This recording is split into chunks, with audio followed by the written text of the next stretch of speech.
Hi, I'm Barbara Lucas, and welcome to the Green Room, where we explore the environmental topics that green up our world.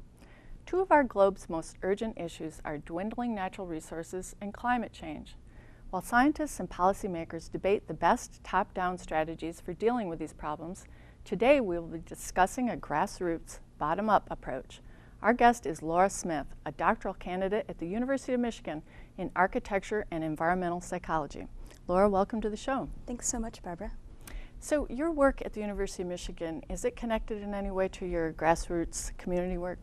It is, and it was actually the work at the university that really catalyzed a lot of my activism in Ann Arbor, and it started in fall of 2008 and with a great seminar called the Localization Seminar, and really that seminar became a book that was just released this winter, actually, by the two professors who ran the course, and so it's really given me a lot of inspiration in what I do.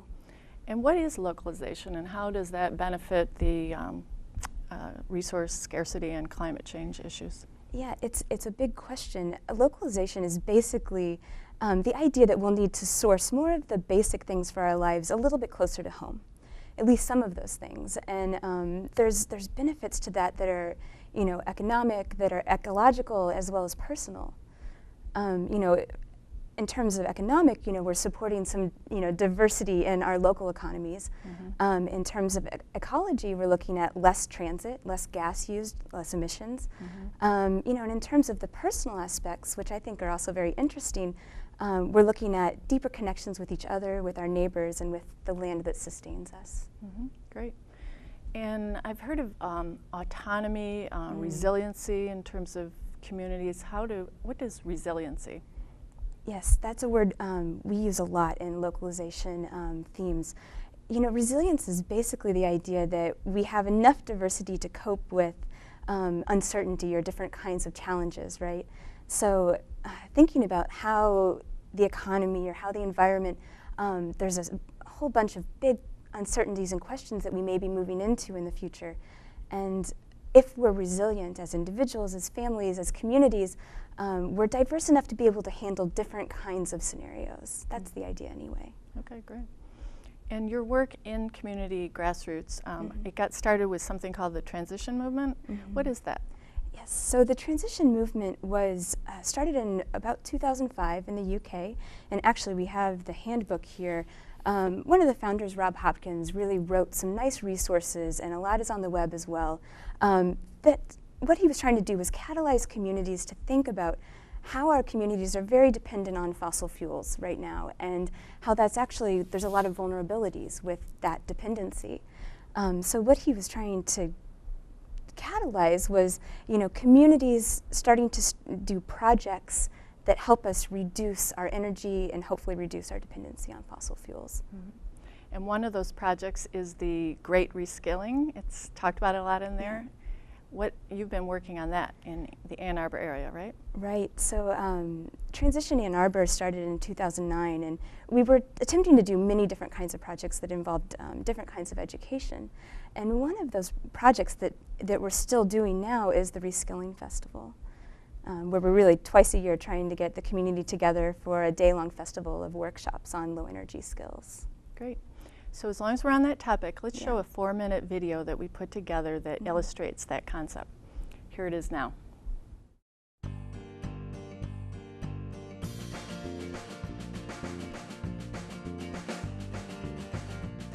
Reskilling. Who, what, when, where, why, and how. Who does reskilling? Reskilling is for everyone, people of all ages and backgrounds. And who can teach reskilling? Everyone. We all have something to share, something we know that others want to learn. What is reskilling anyway? Reskilling is about relearning skills of past generations that used to be commonplace, but are quickly being lost to us. They might not have known what to do with a smartphone, but they were smart about some things where our culture is just clueless. That was pretty amazing how we're able to combine all sorts of herbs and oils into a natural shampoo that I can use at home, and it's actually pretty easy, which I was surprised at. And it is learning new ways of doing things that are more sustainable and less wasteful of resources. And zucchini bread were our three things that we cooked. And actually right now there's a couple of ears of corn that are in the sun oven that are cooking right now. When did reskilling get started?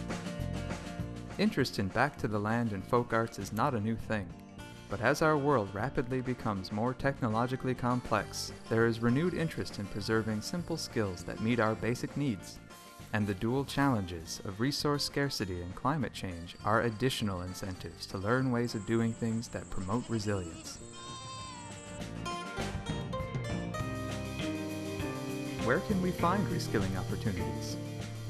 Reskilling and skill-sharing classes can be offered at a central location where people gather for a festival of learning, or they can be individual classes offered throughout the year in homes or community gathering places, inside or out. Why reskill? There are many reasons to reskill. To enhance self-reliance and resilience. One year I started all my barbecues like this. I was on a roll that year. To work with your hands instead of a video screen. To reduce your carbon footprint and gain knowledge of earth-friendly technologies. To feel empowered. Show me how you can't break a string. So good to know how to do this thing, Donna. How did I live so many years? To explore new hobbies or possible career paths. It's not just mowing. You could be a full-service landscaper with zero gasoline. To network and feel connected. Community building that happens when you build a shelter together and then gather in it is just really wonderful. To do more with less. So, you talk about recycle, repurpose, and reuse. This is a good application for it. Or just because it's plain fun. Relax, don't worry, have a home. Come on in, come on in. How can I get involved? An internet search using the words reskilling or Skillshare will bring up opportunities around the globe, from Australia to North America. In Ann Arbor, Michigan, the festival website is a2reskilling.com, which links to other reskilling opportunities as well. Not only plan to attend the offerings in your area, but think about what skills you have that others may want to learn. Do yourself and others a favor. Give a class. Everyone has something to teach.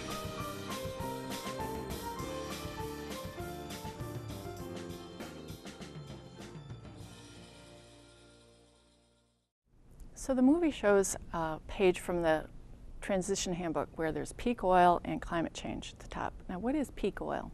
Right. I think this is one of the topics that really distinguishes the transition movement from a number of other environmental movements, in that we're trying to keep in mind this idea of peaking resources and oil, which is one of the ones that we're most worried about. Basically, the idea of peak oil is that we're peaking in the amount of worldwide oil that can be discovered. It doesn't mean that the oil is going away tomorrow. It just means that on the other side of the peak, when we get there, we're looking at less and less availability of this precious resource that basically fuels most of our societies, right? Okay. So when you see a graph, it's up, and now we're on the descent. And it's hard to estimate, but many think that we're about at the peak now. Okay. So basically, right, we're looking at less oil tomorrow than there was yesterday. And the bigger issue too is not just that obviously there's still reserves, but they end up being the parts of the world that are trickier to get to, the type of oil that's not as refined and like the tar easy sands to use. in Canada. The tar sands are a great example of really hard to get oil that we're trying to make use of. And I think drilling and going into politically volatile areas, those are all things that we'll start to do once we're on the other side of the curve. Okay. And that we're already beginning to do now. And how does the two, climate change and peak oil, interact in terms of the global economy? This, looking at these three issues, really, they're all wicked problems, right? Problems that are multifaceted and don't have a simple solution. So, this idea of the economy, the environment, in terms of resource scarcity, and then a changing climate together, when you put all of those balls in the air, you're really looking at different sets of solutions than if you look at any one on its own. And in terms of solutions, I think everybody on Earth has a different idea of what we should do about this kind of stuff. Can you kind of categorize the different approaches? Right. You know, there's a lot of different ways people think about the future of energy, and I think perhaps the norm is this assumption that we can continue to extract and keep using more and more and more to fuel our economy. There's a, you know, on the far other end, you may have people that see us headed for a collapse scenario. Chaos, right? And those are, you know, in your Hollywood movies about apocalypse, and you know, those are actually the two dominant narratives probably we have right now, are either the what some would call the Techno Fantasy, and then the collapse scenario. In the Techno Fantasy, would it be like we'll discover something, a new source like algae or something that will help fuel everything and solve the problem? Solve the problem, and not only will we be able to stabilize, but we can continue to grow. You know, so that's on one extreme, collapses on the other. What many in the transition movement hope to see are actually a little bit more dialogue about a space in between. Okay. And you know, one of those might be this idea, well, green technology will help us stabilize. We can still stay at what is fairly the world we recognize today, right? A high-tech society, but it'll be greener and cleaner. Like solar and wind? Right. Priuses, like the high technology that helps us be a little more savvy with our energy resources. But there's other scenarios where, you know, you could look at all of those technologies as still being pretty high energy when you come down to it. So there may even be a more drastic need to cut our energy use, and that's what some might call the creative dissent path. Dissent in energy is what they refer to. Okay. What would be the problems with solar and wind? Why couldn't they replace oil? I think there's some really important questions we need to take every time we look at a potential future solution. And you know, solar and wind are both fantastic technologies. But some of the questions we might ask are, you know, where do the materials, the raw materials, come from to create those things? Solar panels take really specialized chemicals and metals and different parts from all over the world to assemble them. The same with wind turbines. They have specialized componentry and metals. And all of those ingredients also have their own peaking, right, in terms of being resources that we're extracting. So that's some of the sets of issues that we need to think about. Reminds me, I've heard of, you know, some people, of course, are very worried about water being the new problem, but also precious metals being really important for computer components and all these other things. Right, so we'll have to be really smart about how we use what resources we have access to. And I think it also brings in, when we start to talk about these technologies, the equity part of the, you know, the environmental justice questions in terms of who can afford it, how many people on this planet can have solar panels and wind energy. And I think those are also really complex questions. Good point. When I first heard about the Rescaling Festival, I was a little reluctant to participate because I pictured the survivalists that stockpile guns and that kind of thing, preparing for doomsday. And I was pleasantly surprised to find that it was nothing like that. How would you describe the Rescaling movement as opposed to a more survivalist approach? Right. To be sure, there are survival skills involved in reskilling. But our approach, at least in Ann Arbor and many other places in the world, is really a community-based approach. I think many of us organizing and who are coming to the festivals recognize that we'll never have every skill that we need to be completely self-sufficient. But we could be connected to our communities and have really beautiful interdependencies with the people around us.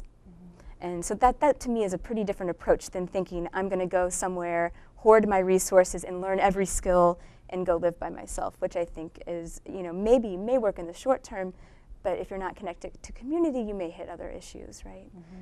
So there's different mindsets, and you see all of them in the movement. But I would say our approach is really a community-based one.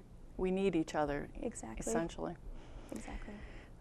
It reminds me of a quote, I think I got it out of that transition handbook that I really liked. It said that instead of a focus on sacrifice, which is kind of a negative thing, that it's more positive, collective call to adventure, which I thought was really a good way to describe what I found at the Rescaling Festival, because there was such positive energy. There was so many people really enjoying it, and I mean, I think you're pointing to the idea that a dissent in energy use or using less energy doesn't have to be all bad. There's actually some really fun, beautiful parts of it, and part of that might be being connected to your community face-to-face, to doing things with your hands, to being outdoors in the woods.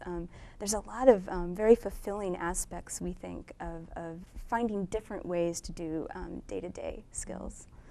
I'm thinking of our real lawnmower where it doesn't have a motor, and I swear I can lose 5 pounds mowing a lawn with that thing. And so I'm thinking of the obesity epidemic, where back in the old days people didn't work out because they got their exercise meeting their daily living needs. And there's so many, I think, beautiful facets. And I think another point when I hear the word sacrifice, because anyone doing environmental work, I think you run into that term, and I'm going to borrow from my mentor here, but he talks about the root of the word sacrifice as being to make sacred. And I really think that's a nice frame for it, because when you choose an action that is less about yourself and more about others, about other species, other people, about our climate, you are making something else sacred. You're making a decision, and I think that people find a lot of value and meaning in making those kinds of choices, and that only doing what's good for me is not always what I want to be doing, right? And I think that thinking of sacrifice in different ways could also be a different framing for the issue. It reminds me of this movie called No Impact Man that I watched, and there was a interesting dichotomy between the husband, who was the instigator, and the wife, who was very reluctant to go without any energy. And she was interviewed in the documentary after the experiment, the year without energy, and she said, I hated it every step of the way until I started feeling euphoric, because they had a little baby and they would read at night with candlelight. And she said that it was such an incredible experience every evening that they would spend together. It was such a bonding experience. So I guess, when you were mentioning this, that's what came to my mind. There's benefits you'd never expect. She was so surprised. She said, I never would have thought. Yeah, I agree. And in terms of sacrifice, what about history? Does history show us that we can sacrifice in a way that will allow us to work together instead of descending into chaos? This is a question we had a lot in transition work. And I think there are some great examples. We talk about World War II, right? The mobilization around coming together as a community during a time of war. And really, I mean, what we're talking about is people that were sacrificing something for a common good. I think we also have some great examples in terms of anytime you see, a catastrophic disaster happen in a part of the world, you see people coming around together in beautiful ways to help each other out every time. And I think that also is kind of shows us a little bit about what we're capable of in times of crisis. And another really great example that is a documentary actually called The Power of Community, How Cuba Survived Peak Oil, actually relates very well to these topics because it talks about how, when the Soviet Union collapsed in 1990 and a lot of the oil imports stopped coming into Cuba, how they dealt with that. And there's some really beautiful ways that they made their lives more sustainable when they didn't have oil. It's very inspiring to see. My parents' recollections of the World War II times were nothing but positive in terms of the victory gardens, and I guess all the everything stopped in terms of house building, road building. Everything was mobilized for the war, being prepared to be ready for that, and it was just amazing the way they worked together. Rationing was never talked about as a bad thing. It was something that they were able to work together on. So, well, and that also brings up that if we have people that have been through these kinds of experiences, we can be drawing on their knowledge of what it was like to go through that, and be really paying more close attention to their stories. Good point. Yeah. In this book, the Transition Handbook, it talks about the addiction model. Now, why is that useful? I really like how Rob Hopkins talks about addiction. Basically what he's saying is that we have an addiction to fossil fuels. And you know, and it's not something very understandable, right? We've inherited a world that requires them. But when we frame it as an addiction, I think it does a couple of things for us. I think it helps us first acknowledge that we have a problem, that we are addicted to this substance, and I think it also helps us acknowledge the emotional side of being attached to a lifestyle that is very dependent on fossil fuels. And we can think, as we may have to transition away from that, there may be some real serious challenges that we may be able to use actually addiction literature to think about how do we transition emotionally to a different paradigm. I think you used the term denial. Why is it so easy for us to be in denial about our dependency on oil? You know, I think there's a lot of pieces at play, and it's complex. One thing that comes to mind is I'm not sure everyone recognizes the immediacy of some of these issues. Speaking for myself, you know, when I took the seminar in 2008 and I started to become educated about peak oil, it hit me that, you know, my whole life people had said, well, we need to save the environment for future generations. Well, what if we are that future generation, was some of the thoughts that came to my mind when I got deeper into this. You know, some of the projections for change could be in our lifetimes as early as 2040, 50, and beyond. So many of us that are here today will have to grapple with some of these economic, ecological type changes. One thing that has occurred to me is that it's so hard for us to see the consequences of our actions in a lot of this stuff because, well, for instance, we turn on a light switch, we don't see the mercury coming down from the sky from the coal-fired power plant, or when we put out our garbage, it's taken away, and we don't really feel the consequences of our actions. So maybe that's why partly the denial thing is so easy to participate in. Right, we're pretty lucky in the United States because there are a lot of out of sight, out of mind implications of our behaviors. And, you know, if we think about a lot of these things as systems, you know, if you can understand the system of, you know, trash, you would understand the implication of throwing something away. But like you mentioned, it's really, a lot of things are not in our sight lines. There's also a dilemma I hear about a lot, which is that the transition movement believes that we must move away from materialism, conspicuous consumption, planned obsolescence, but if we do that, those things drive economic growth, and where will our jobs be? How would you address that kind of line of thinking? I get that question every now and again in this line of work, and I think usually the first thought that comes to mind is, well, I don't think it's the environmentalists who are going to take down our economy. You know, if the economy tanks or changes, I don't think it's because there's a band of people calling for dematerialism. That said, I think the place where it's coming from is almost theoretical. It's asking, well, in theory, you're telling us that we need to stop consuming and use less material. And if you take that to its logical end, does that work in our current economy? And I mean, the answer is obviously no, it does not. But I think some of the questions that I would pose to someone who thinks that we need to continue to drive our economy, I would ask, you know, if we need to keep consuming, how do you do that on a finite planet? You know, the economic system that we have now may have worked for some amount of time, but I can't imagine it continuing to work as we draw down our natural resource bases in a serious way. So will that change, you know, will we need to change the economic system immediately? No, we probably can keep going for a while. I think environmentalists are interested in changing it sooner than later because much of what is associated with that paradigm is environmentally destructive.